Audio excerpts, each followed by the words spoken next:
Hey there, AMC Turn fans. Welcome to another episode of the AMC Turn After Show on AFTERBUZZ TV. Tonight we are talking about Season 3, Episode 9, Blade on the Feather, also known as the episode that broke Megan's heart. We've got a lot of fun stuff to talk about tonight, and we have a very, very special guest joining us. Stay tuned. You're tuning into the destination for TV superfan discussion, AFTERBUZZ TV. And now, let the buzz begin. Hey there, everybody. How's everybody feeling tonight? Well, I picked the opening music, so I'm very happy right now. It is a lovely song. It's a wonderfully lovely song. How are you guys? I'm doing well. How are you? Good. I'm a little traumatized, but happy to be here.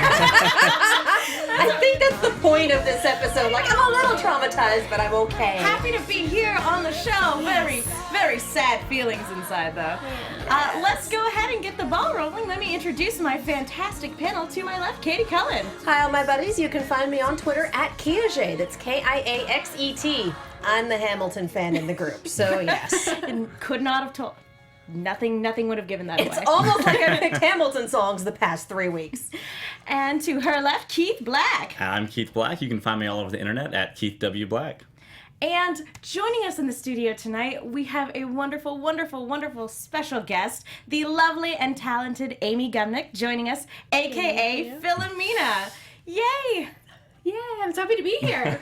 Thank you for joining us in the studio again. It is a pleasure having you here again.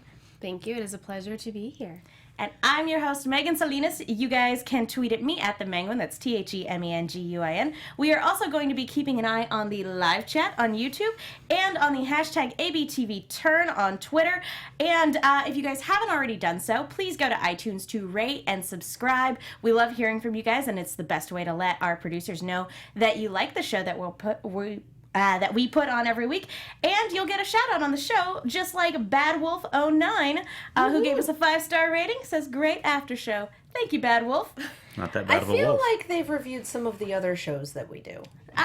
Anybody with a name like Bad Wolf is okay in my book. Exactly. Exactly.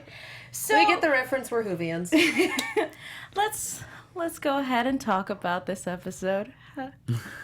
Does anyone want to start? Moment of silence. anyone want to start? I enjoyed this episode a lot. This felt like it could have been just a movie on its own. There was so much going on. And I love the point where we're sitting there going, Ben and Caleb are just going to run into each other on the road. Like, we were waiting for that to happen because it didn't seem too far-fetched. Like, the way things were going, we were expecting that. But just such a good episode. Really good emotional beats. Fantastic pacing. And for an episode with pretty much zero combat, it was great. Yeah, that was a really good way to put it. Probably another good name for this episode would have been Payoff the Episode, because there's a lot of groundwork that's been laid all season long that we get payoff for in this particular episode. And yeah, so a lot of really, really good stuff. Keith? I'm just really excited about Benedict Arnold. I mean, I know you guys are all bent out of shape about John Andre. She is. I was making jokes about how Philomena was sending him off to die. She knew what she was doing. She did. Oh, I thought that was great. Totally justified. We were talking about it earlier. I mean, if a girl walks up to me and she wants me to look exactly like her ex-boyfriend, I'm going to be a little hurt. It's a little creepy. I'm like, okay, maybe I'll do it once. See, Super. here's Not the gonna do it difference. twice. You'd be a little hurt. I would leave because that's a relationship I probably wouldn't survive. Quite literally. Yeah. Big difference. If it had been me, there would be a Megan-shaped hole in whatever wall or door was Just like the nearby. Kool-Aid You Man can see me popping out. screeching by, throwing open the passenger door. Get in! I would have been out so fast because, I Yep, mean, that- is your yep. guilt really that palpable in terms of you just kind of let it happen? It wasn't directly on you. Robert Rogers was the one really pushing things forward for John Andre. True. You're kind of just like, oh, what happened? Was a You know? pawn, Yeah, as you used. just went along with it. Well, it was a very interesting character moment, actually, because she did ask him to stay. Don't go because you're going to your death, if that's what's going to happen. And he chose not to stay. He decided to leave. Well, I think that was sort of the last chance, because I think that for Philomena was the deciding moment of like, you have one more chance, otherwise I have do help kill you. That's the ultimate dating ultimatum. Yeah, right? You're with me or you die. pregnant? I'm going to leave that up to you. Up to Okay. interpretation, which Okay. it doesn't matter if she actually is or not, because the fact of the matter is that with that knowledge, he still dismissed her. Right. Yeah. He Well, still and walked I think away. that's why that, pull on the heartstrings there, like, what, if anything in the world, what would be the one thing to make him stay? And that doesn't even do it. And I think that's when she sees, like, this was all a game. Especially for a man who, prior to this season, was such a character with such integrity. Right.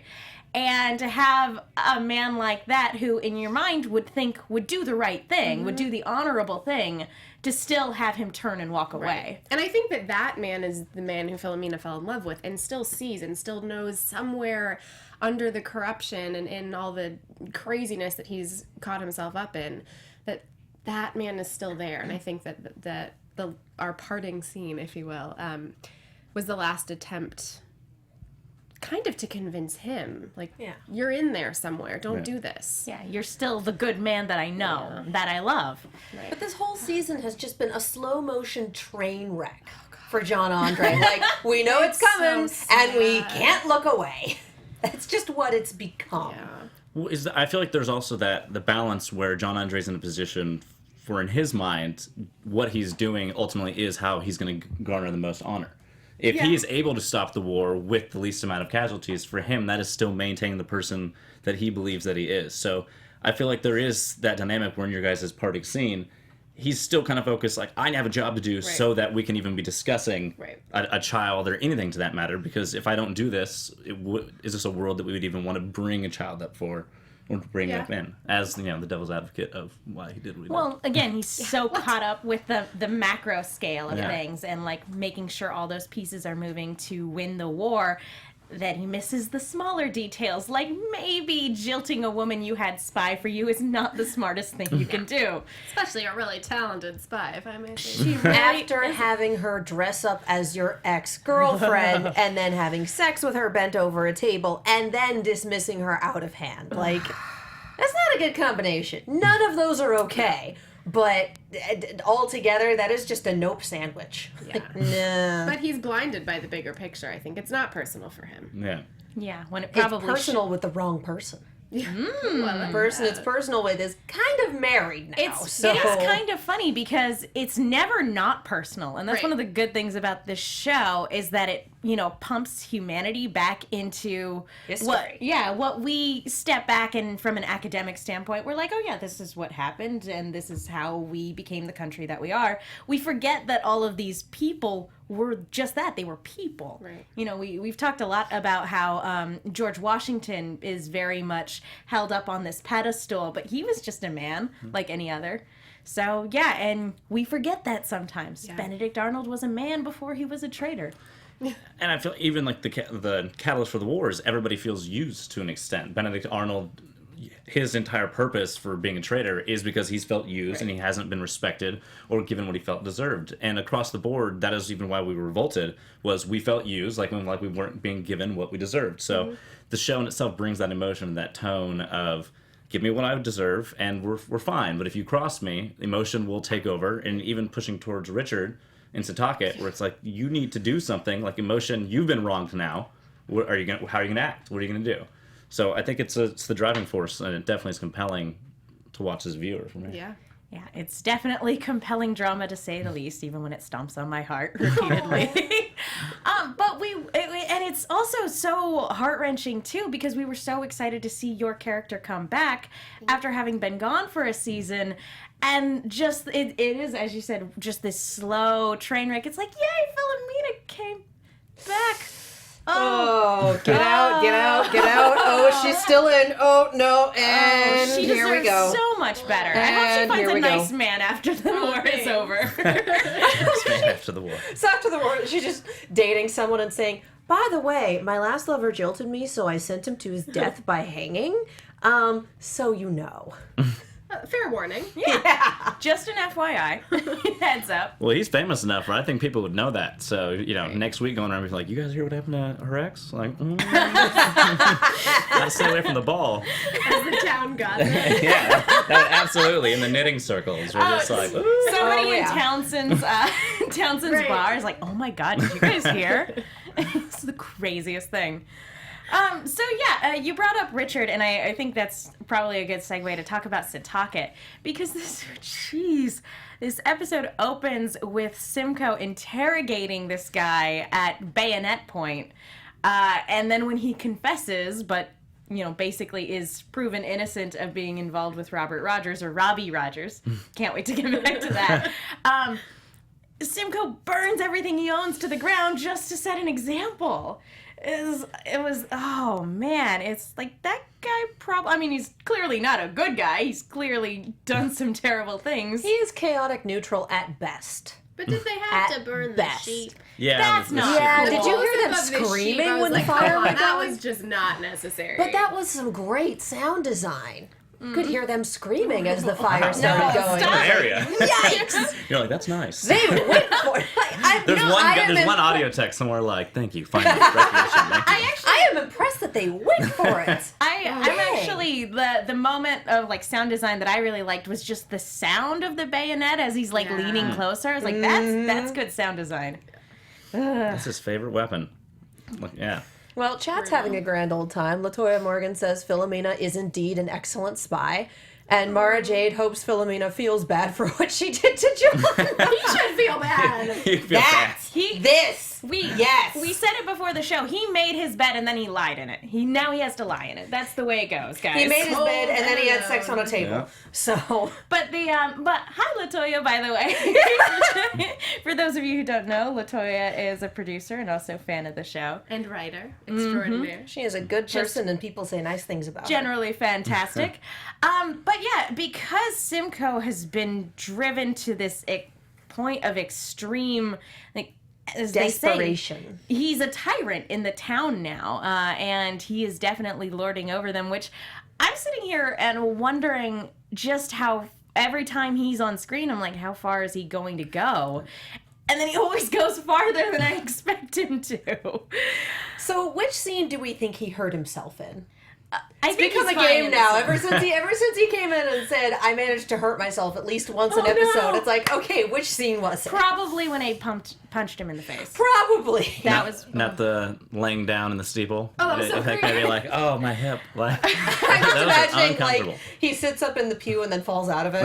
like that was straight up 80s horror movie That villain was move. great. It was fantastic. I just like to picture how long he was waiting there before he came in. They forgot he was and there. he's just like, Mr. "Come on." Woodhull, surprised to see me. It's like hide and seek, and you're waiting, and you're like, oh, God, I have to pee. Like, I shouldn't have waited. I shouldn't have hit here. I'm almost ready to run for home just because I don't want to hide here. That's exactly. He's sitting super annoyed. And the bloody ear, it couldn't have been comfortable. So, kudos to him for putting the work in. It would be really great to just hear his internal monologue as he's sitting there and lying there. Don't like, fall asleep. Don't fall asleep. Don't fall asleep. We're gonna dream about Robert Rogers again, and like it's weird, and I can't afford to do that. I'm staking it out. So Can I leave the gas don't fall on? asleep. No, of course not. That hasn't been invented yet. I think that scene, though, is a great representation of his full control over the town, though. I mean, to the point where the one person that Woodhull thought that he would have some salvation or hope, completely snapped within a matter of hours. He's just like, oh my God, come on, man. Oh, come on, he has no spine. And it was so, I felt so bad too for Abe because we've said time and again that he is not the best spy in the world, but he's a really good lawyer and a really good negotiator. So I see him wheeling and dealing with people trying to, incite this rebellion. And I'm thinking he's actually making a lot of good momentum, and I'm thinking that he might actually be able to pull it off. And this... Yeah. And then he absolutely fails a wisdom check and talks to this guy. Just absolutely fails. But, I mean, it was a solid plan. It was like, you guys look the other way. You don't have to be blamed for this. Like, as British officers, you wouldn't have done anything wrong. Well, it was a solid plan until he propped up a corner with this human Jenga game of a British officer. You pull one brick out and the whole thing goes... It just collapses, yeah. It does. Iceberry in the chat says, Abe landing that punch on Simcoe was one of the most satisfying things to watch ever. Yes. Yep. Yes, Is it that was. the only time he's landed a punch on him? Maybe? Because they've gotten into scuffles before, but I feel like this is It was a probably good the- one. Yeah. I think he spent most of his time just avoiding the hell out of Simcoe, because don't that's mess what you with do him. when there's a man who's angry at you and has Who's the several potential feet taller than you. and has the potential willingness and skills to murder you in the face. Brutally. Yeah. Yeah. In the face. But I think it humanizes Simcoe. I mean, they paused on Abe for a moment, right, when he realizes he's cornered and he's got no other options. So for him, it's like, all right, whatever. I'm going to get my last off right here if I can. And it humanized Simcoe because nobody has even touched him at all besides getting shot in the ear. Yeah. And actually seeing him, somebody that knows they're most likely going to die inevitably, still fight against them, that could be inspirational to others when he walks out with his nose bleeding.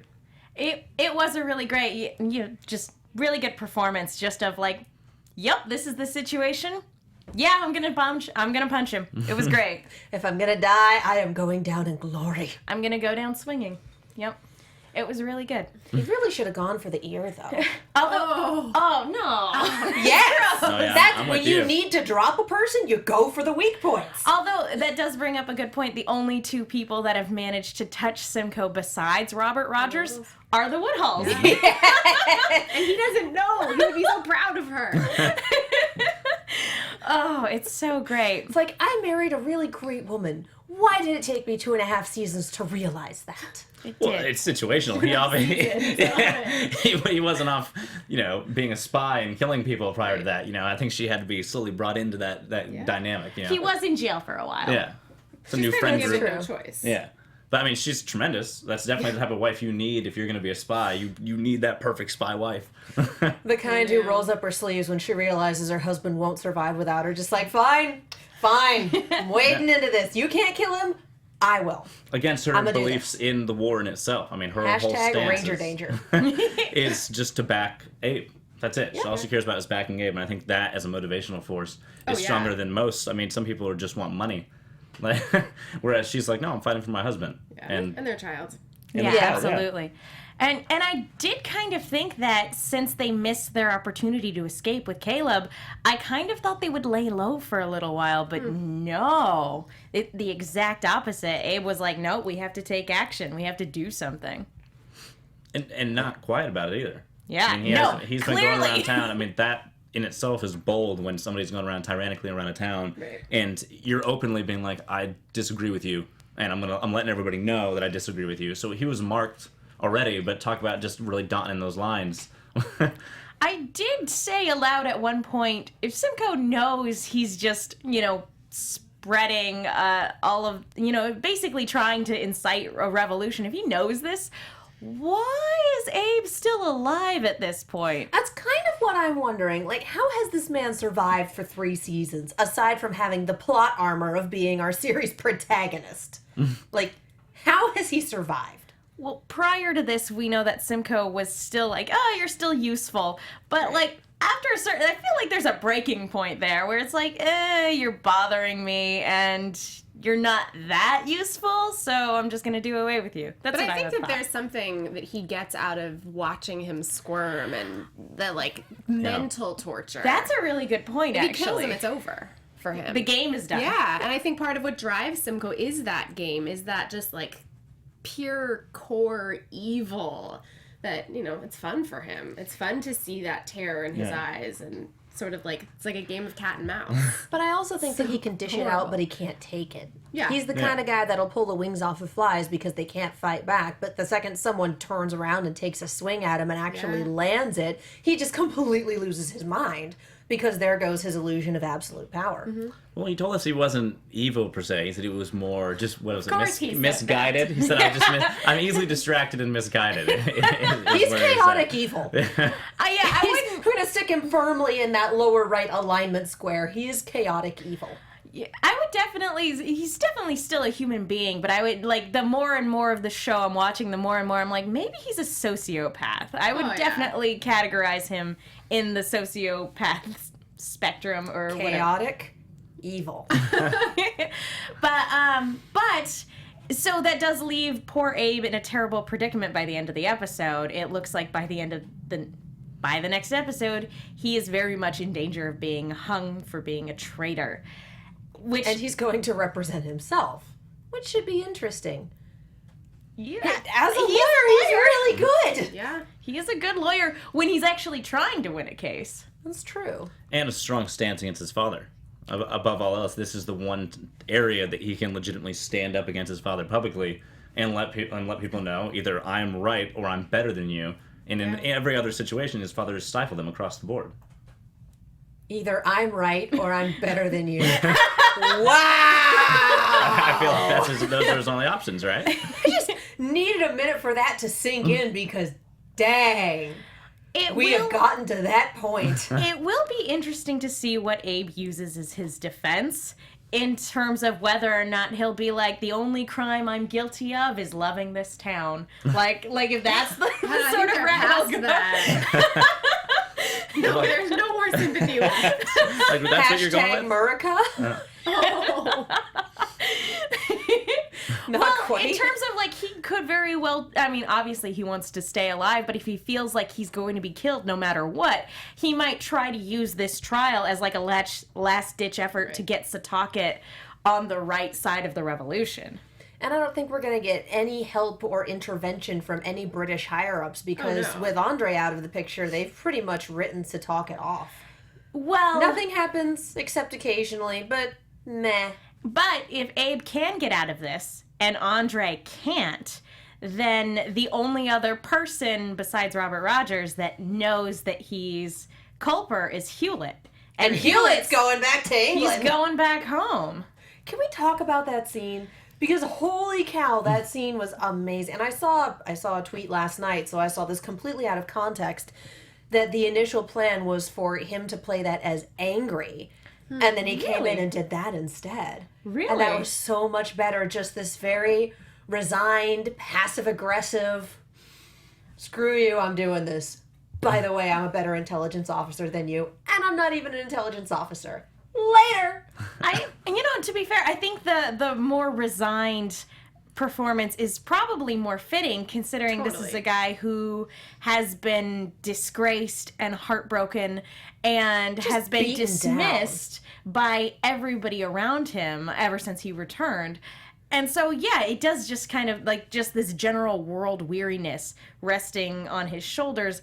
I like that a lot more and it seems more in character than if he had come in blustering. Mm-hmm. Like, I couldn't picture Hewlett come in blustering to John Andre. Well, it kind of completes his arc, too. Yeah. I mean, as the audience, we've, like, really learned to feel for this character who is not necessarily the most sympathetic person to begin with. And I think that I had a moment of, when he was telling Andre, I had a moment of, like, what? How dare you? And then I was like, well, he kind of deserves, like, the little piece of victory. He does, and he didn't give away Anna. He didn't say anything about her being a spy. Yeah. He gave up Culper and walked away. Well, and also, like you were saying, completing his arc, I really enjoyed the simplicity, like his actions, where he's here for you to meet you, but he was already in the hall, and he's disregarding the typical tactics of a soldier, even though he's there. What does he lose now? Yeah, exactly. But he's like, whatever. And his whole thing is this is his final last-ditch effort that he can do as a royalist. This is what I've got that you don't. And it's the dynamic of like when your dad's disappointed in you and he's not mad at you. You know? Like, I'm not mad, I'm just disappointed. And you're like, oh. Like, it just hits so much harder when he goes in there and he's so calm and complacent. And then when he walks out, and it's almost as though he doesn't even care that he's shared the information. He's like, do with it what you will. Yeah. I just did my job, and now I'm out. England, here I come. He has no more caring left. Yeah. I loved the preamble to that, was that you don't even know my name. I've been here for a month. Right. In that time, you have not bothered to dine with me. You have not bothered to come see me, and you completely dismiss me. I have the identity of the person you've been looking for. Simcoe is barking up the wrong tree. I'm not doing this for you. I'm doing this because it is still my duty as an officer and a British citizen. Here's the information you've been going after for 2.5 seasons on a silver platter. Peace, I'm out. So weird that they refer to time in seasons. Yeah. Huh. But they're farmers. refer to So time as it the makes sense passage for of farmers. seasons. Yeah, it's farming seasons. It's the harvest. But it was just this beautiful little take off the glove, slap him in the face, and then pull it back on and leave the room But very it calmly. does, going back to what you said earlier, I think that moment also shows us the human side. Oh, yeah. Absolutely. He's not, I mean, he's totally taken off the mask of any sort of, he's not following the rules. He's not, we kind of see like, oh, these are two individuals who are both suffering tremendously and have a lot more in common than either of them realize. I thought that was kind of interesting to see them in a way on like, I don't know, more or less like even playing ground. They are. And they both have so many secrets. When he first walked in, I was like, oh God. What do they know? Yeah, what's the first thing you say? Strip Yeah. away the title and the protocol, and at the end Yeah. of the day, they're just two heartbroken people Yeah. trying to do the right thing. But I feel a lot more for Hewlett because Hewlett just kept getting screwed over left, right, and center. Like this, he was doing his best. He survived getting dragged out into the wilderness and left in the cold, and then survived Simcoe coming after him, which not a lot of people can say that. And then after everything, he still got completely thrown under the bus, whereas Andre's Publicly. demise is very much of his own making. Yeah. There is some circumstance that goes into that. There are some factors beyond his control, but not many. A lot of it was he put the pieces in place and could not handle the way it played out. So I have a lot more sympathy for Hewlett. But it's also the ignorance of the character. Hewlett is a lot more ignorant of the world that he's existing in, whereas Andres is not. He knows that it's a slimy underbelly of the war, and that's what spying is, and Hewlett is oblivious to that. He's the oyster major. Yeah. Like he has Yeah, but he's not supposed to be Yeah. on the up and up for that. He's not an intelligence officer and he's not a spy. He's just thinks- doing his job to the absolute Yeah. best of his ability, despite having Simcoe around. And let's be real, Simcoe is the spanner in everyone's works. his dog. He thinks spying is a detestable occupation. and Everyone kind of does. Let's be real. it's not exactly an honorable thing. Like, it was so heartbreaking watching these two characters, because I feel like it's been a long time. Have they ever shared the screen together prior to this? Because No. they've corresponded with so. each other, but yeah, I feel like this is the first time they've been in a room together. And for Andre to learn that not only the true identity of Culper, but to know that Culper was in his home, a guest at his table, I was just very interesting that he leaves word and hands the note to Abigail to say, please send this with a courier tomorrow. That letter's not going out. Oh, no, it's not it's going not. anywhere. Not Right going anywhere. person. Nope. Oh, yeah. So the secret dies with him. It will. Quite literally. Most likely. Yeah, not... We still have one Abigail. more episode. Oh, I'm making no bones about this. Let's be real. But yeah, no, poor Abigail, because he has been nothing but kind to her. And it is, when somebody's nice to you, it's really difficult to stab them in the back when they're being genuinely kind to you. Abigail has also witnessed his... Well, and she knows nothing about the plot for his downfall, for his demise. In her mind, she's just probably saving Abraham and alerting the rebels to a traitor. She has no idea that this is going to end up, getting him hung, most likely. So when she finds that out, she will probably feel an untold amount of guilt and will most likely run away with Akinbode whenever he comes back, which I assume he's coming back in the next episode and they'll run away together. That's what I assume. It'll be a happy ending. Yay! They'll go off to Frolic and Canada. Everything will be happy and great. It will be fantastic. Latoya says, first time Hewlett and Andre were ever on screen together. Took us writers 3 years to do it. Huzzah. Nice. It was well worth the wait because they it was nailed it. great. What was that, like 3 minutes of screen time? Yeah. And it was just like, dang! It was insanely compelling. Oh, so good. But another really compelling aspect of this episode is when we finally get to see West Point. Yeah. And seeing Lafayette and Alexander Hamilton, George Washington, Benedict Arnold, and Ben all in one room together. It was the Look at all these where it beautiful happened. men. Look at all these beautiful men in wigs. Wow. It was very great to see Lafayette again. It was fantastic. And we finally got introduced to Alexander Hamilton. A. Ham, welcome to the show. Which it's surprising. I'm excited to see his character really grow, considering he's such a monumental character in history. He's adorable. And it's convenient timing considering, you've got Benedict Arnold kind of dropping from Washington's side, so his new right-hand man's kind of just popping right up, and he's like, oh, I always wanted, here's another, what's up, man? Yeah, very good time. I honestly have to wonder, like, how much of that was, oh my God, yes, I would watch that TV program. How much of this was, we were planning on bringing him in, he's a historical figure, we haven't had him yet, and how much of it was, and how popular is that musical? And how big is the crossover fandom? Well, because I definitely have friends who are the big fans of Hamilton the musical, who just found production stills of Turn and were like, oh my God. Like, I've been telling you for weeks to watch this show. Where have you been?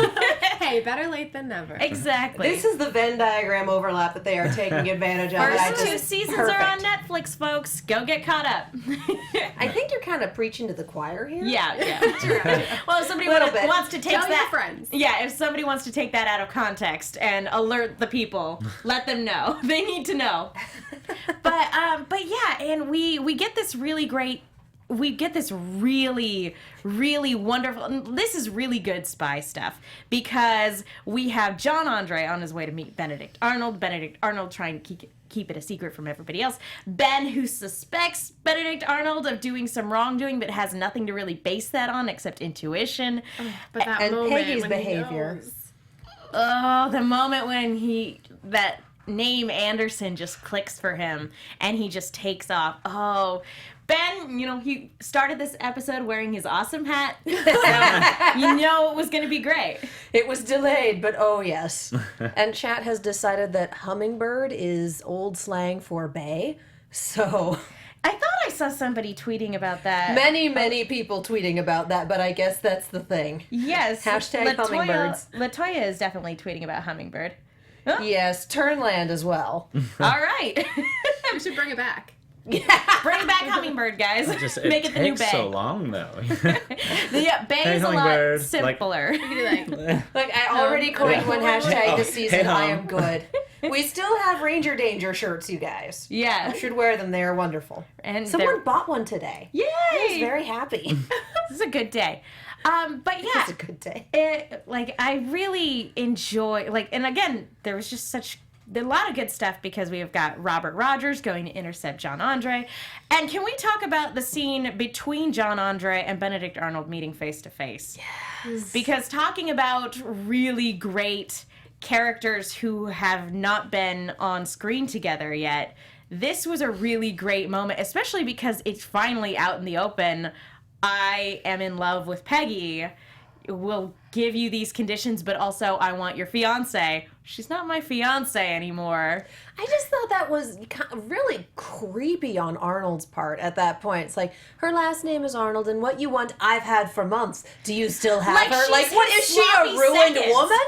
What is this noise? Well, and the scene right before with Arnold and Peggy, she's the one who says no more lies. Exactly. And he's like, I knew it! Yeah. Yeah, it was just super awkward all around.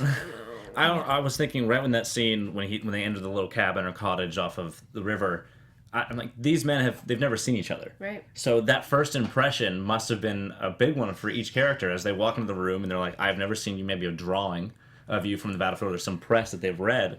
But this is the first time they're getting to size each other up and really get an assessment of who is this man that I've been talking to over corresponding that is demanding a bunch of money, that's willing to flip for a country purely for cash. I think getting a visual of him and seeing the limp, and actually it gives John Andre that humanity of who he's been battling. Mm-hmm. And I think he finds a weakness where he's like, okay, this is a guy that I can ask for a little bit more. I can be like, give me Peggy. You get to see him haggle a little bit too. Like, I'll pay you $5,000, not a penny more. And then it's like, oh yeah, that was a good technique actually. You never start with your top offer. You always start low and then see. No, that's good. It's called haggling. I mean, the fact that she's even on the table to be like, where is she in this conversation? She's like, whoa. She's back home and she's like, something's not right. She just kind of, I'm being traded. Yeah, being bartered. Nobody asked her what she wanted. It's pretty messed up at this point. It's kind of amazingly messed up. But did she not make her decision when she married Benedict Arnold? I mean, that was She kind of did. somebody She did. asking her. Yeah. But that was She's the one only who when she propagated that. felt John Andre had abandoned her. Right. So, first of all, she never asked to be a spy for him. That was something he begged her to do for their relationship, for the sake of their love. And then he goes and abandons her when she's like, well, there's a perfectly good man right here. He's got a temper, but he is an honorable man, and he loves me. I'm gonna go ahead and be with him since we're already engaged. I feel like it's just like, I could do worse. It was I it really was a could do major worse. rebound. It was. Yeah. And she was heartbroken, so she definitely, I don't want to say took advantage of that, but she definitely saw that and was like, yeah, let's get married. Yeah. I wonder if there was a little bit of revenge in there, too. Oh, yeah. Oh, yeah. I'm sure there was a little bit of spite, but at the same time, again, at the time, Arnold didn't seem like a bad choice because he seemed to be putting the life of a spy behind him. Little did she know that was the furthest thing from the truth. And from her perspective, it still looked like she would come out on top. Yeah. I mean, if she marries Benedict Arnold and if he Totally. becomes a traitor and it all works out, then she's in a position where she's like, hey, I broke even.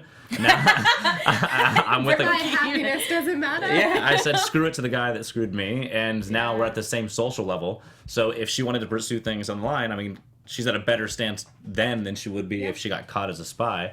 Oh, yeah. For John well, Andre. again, I think, like we're seeing with a lot of characters, there sort of is no other option. No. Yeah. They're all kind of at their very last chance to survive. Yeah, again, It's almost like there's a war on. What? lot of plot lines that have been, laid all throughout the season, and this is where we're finally seeing the payoff for all of that. Yep. Actions have consequences, folks. Who knew? This has been Consequences the season. It's kind of amazing. It really has been. But yeah, it was just really great performances all the way around for all of these actors. When, again, the writing is good, the performances are great. It's just fantastic and heartbreaking to watch. But yeah, let's see. What else? Quickly, speaking of the heartbreaking, I just thought that Ben and Benedict staring at each other in that last scene where he Yes. tells them Oh my where he tells him to stop rowing because he's gonna have an honorable death, or so he isn't it thinks. chill? So till the end, he's still a soldier, and you can see. I ultimately think that it's that respect from Ben as to why he misfired. I mean, I'm sure he should could have have hit shot him. the boat. Oh, it was intentional. He should have shot the boat. Just a slow sink. You just see him just getting harder and harder. You as he really goes think you away. can swim with that limp? Could've So you shot the grab leg. him and you haul him in and then you bring him in. And there's a way to win this that isn't just like, bye! But he's also a spy. And I think that there's a moment there too. Like this episode is That so camaraderie. full of like humanity. I think that there's a moment of recognition that the roles could so easily be reversed. Yeah. Yeah, and probably the ultimate punishment for somebody who prides himself on being a warrior Right. is going out with a whimper. In shame, yeah. Yeah, going out in shame and not on the battlefield. Right. Like going out disgraced, probably on the gallows, that is the worst punishment for him. And on Shoulda both shot the sides of the boat. war. I mean, how is he going to be well received into the Royals' army when not only has he caught. killed numerous of their friends and family, but it's because he failed. He didn't even have a successful flip. He has he's no done. leverage. Yep. He has absolutely nothing to offer them anymore, especially because Andre was the one championing him as, like, he's this very valuable resource. We can use him. Everything's great. And now Andre's going to die, and Arnold has nothing. I thought Washington's reaction to that news too was so heartbreaking. I mean, Yeah, you it's just Again see with this the whole audio guy for this world. episode. Yeah, the echoey. He's having this like I don't know weird psychedelic like meltdown. Even that moment when Arnold gets the letter and you can hear his heartbeat Yeah. begin to race. That was really great. I mean, Yeah, from that point on. he went from being willing to give up plans of a base to giving up a friend. Yeah. And Washington knows he gave me up. He gave me up and some of our closest comrades.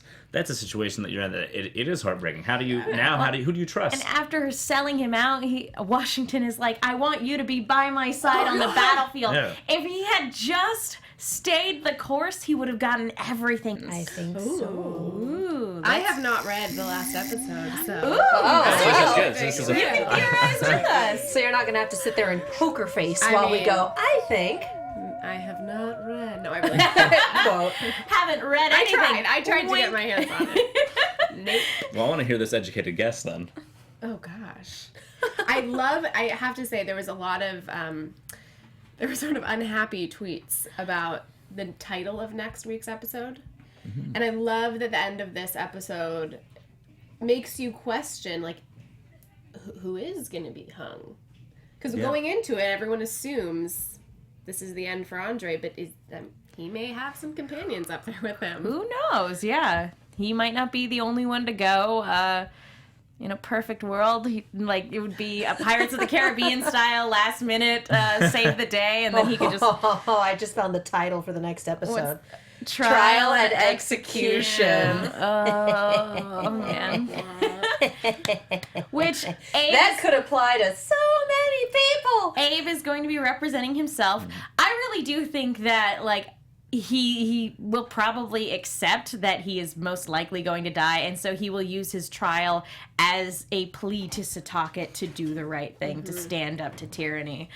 Whether or not that will fall on deaf ears, no clue. But I would like to believe in them. They haven't given me much cause to believe in them, but I would like to believe in them. Well, if he can needle Simcoe into just losing his mind in the middle of the trial, everyone's going to be able to see, oh yeah, no, this is it. This is the person who's running the town. Do we really want this?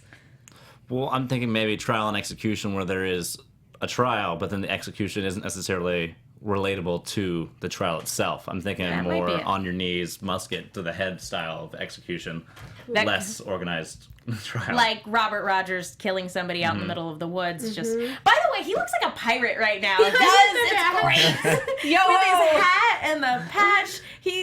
When he was talking to Philomena, he looks like he's about to hop onto a pirate ship. Well, he needs a new job. Yeah. Maybe that's his spinoff. Yeah. Robbie Rogers. Robbie Rogers, the privateer. I think it'd be great. I would watch that TV program too. What if it were a musical? Oh, it would be the Pirates of Penzance, basically. Not necessarily. Oh, that would be fantastic. Everything's better when it's a musical. Agreed. 100%. I'm going to go ahead and say, again, I think Abigail's going to run away in the next episode because she'll feel bad about betraying John Andre, and there are also consequences if anybody finds out that she's been spying. So I think she and Cicero are going to make a run for it. Well, she knows too much. Yeah. She does. She's got to go. Yeah. Yeah, for her own safety, she has to go. And there's nowhere she could really, in my mind, there's nowhere she could stay that would allow her the same level of access to information that she has had over the past. Respect as a human being. That too. Yeah. Canada. Yeah, I'm pretty sure it's Canada or bust at this point. Yeah. You gotta go to Canada. It's just the answer to everything. You can't go back Just to go to Canada. with Setauket on fire. You can't really go back there either. Literally on fire. Not until the war's Burninating the over. countryside, burninating the peasants. It's a problem. Yeah. Freedom. Yeah. Any thoughts? No, I'm just looking forward to next week. Episode 10 generally comes with a lot of heat behind it, so I'm excited to see what the writers are able to put together. I wonder if Mary's going to come clean about being the one to take the shot at Simcoe. I think she should brag. I don't know. Or she'll just take another shot. I'm going for the other ear. You will never wear glasses. But yeah, no, we've got a lot of really great stuff coming next episode, so that'll be a lot of fun. And every season finale has historically been the result of a battle. We had the battle for Setauket, and then we had the battle at the end of last season. It could be that it could be another battle for Setauket. It could be that finally they're incited to rebel. It could be that they finally overthrow the British forces that are there. That's, at least in my mind, that's a thought for a physical confrontation that people could have. I don't know, it could just be another... Or if they even just go after the Queen's Rangers, because it's Simcoe that has been behind all of this. The Redcoats have been completely useless. Yeah. They've been And very they are complacent. very obviously two very separate factions. So it should be interesting. Not necessarily a prediction, but a want. What I would love to see Richard get knocked down a peg. That would make me incredibly happy to just see him just brought off of his pedestal just a little He bit. got shot and he's still insufferable. Yeah, he didn't learn anything. Maybe not down a bag, or maybe take a step in the right direction. I don't want to see him punished. I think he's an I old really crotchety don't. man. I don't think changing is in I his want future. him to do the right thing. I believe in him. I mean, he's putting his son on trial for Again. treason. Again. Like, His weakness is his grandson. that's true. And Simcoe already went after That's him, but he's frightened still him. telling Abraham Yeah, to back true. down from supporting people Good against point. Simcoe. Like, Simcoe went there, and he just kind of, okay. I don't know. Yeah. Whereas Mary went, I would like to believe that when push comes to shove, he'll do the right thing. push I'm has come to with knocking you. people over at this point. I like to believe it, but he has chance. had so many chances, and he has screwed them all up. Yeah, I'm with Katie. He's a salty old man. I think. Yo ho. Yeah. But Also heartbroken and betrayed by his son, though. Yeah, that's very Well, true. people So there disappoint their is- parents constantly. Like that can't be getting No big expected. deal. Tish. Oh, oh. Zing. But yeah, so it's going to be very interesting next episode. Amy, thank you so much for coming and joining us this evening. Do you have any upcoming projects that you can talk about? That I can talk about. That's always the tough part, isn't it? Yes. I have a psychological thriller coming Ooh. out, The Binding, which will be released and available August 2nd. That sort of is what we're gearing up for, and then we'll see what's next. Well, it's been a pleasure getting to see Philomena again this season. Thank you. It's Yes. been such an incredible gift and truly a surprise for me. Kind of every episode, as I received scripts, I kind of found out what her journey was going to be, and I think it was, well, tragic, really interesting kind of way to take the storyline, and we'll see what happens next. Yeah, I hope she finds a nice man at the end of the war, or just a wonderful, great part. You know, she was born for the There you stage. go. Yeah, there you go. She and Rogers. Play My God, yes. It will be the Pirates of Penzance, and that's That'd be Sail great. the seven seas together. It will be great. Where can people go if they want to keep up with you and everything that you've got going on? I can be found online on Twitter, on Facebook at Amy Gumenick, AMYGUMENICK. Instagram, same handle, Amy Gumenick, easy. all right. Well, thank you again. Thank you. Keith, where can people go if they want to keep up with you? You can find me all over the internet at Keith W. Black, and you can check my movie out, Toy, all over iTunes, Amazon, Google Play. Just go to Toy the Movie. Katie I have Cullen. no movies. I'm Katie Cullen. You can find me on Twitter, Tumblr, Instagram, not Snapchat, and YouTube at Kiaxet. That's Kiaxet. Snapchat's different. That's Kia Prime. There is a Kiaxet there, but they're not me. It's weird. Anyway, Red vs. Blue is next week. We're going to be at RTX. Come say hi. And it looks like we are at 10 reviews. If we hit 20 reviews by next week, I will do Guns and Ships on air. She's good at it too, guys. It would be fantastic. Or at least the first half, because we have limited time. Oh, But no. You nonetheless. committed. You committed. The first half is the hard part. Anyway, 20 Anyway. reviews by next week, you guys. And I'm Megan. You guys can follow me on Twitter and Instagram at The Menguin. That's TheMenguin. I'm also on a bunch of shows here at AfterBuzz. I write articles for The Movie Chick. That's Chick with 2 Ks. Be sure to check those out. Again, thank you to everybody in the hashtag. Thank you to everybody in the live chat. Such a pleasure getting to chat with you guys tonight. And thank you again, Thank you. Amy.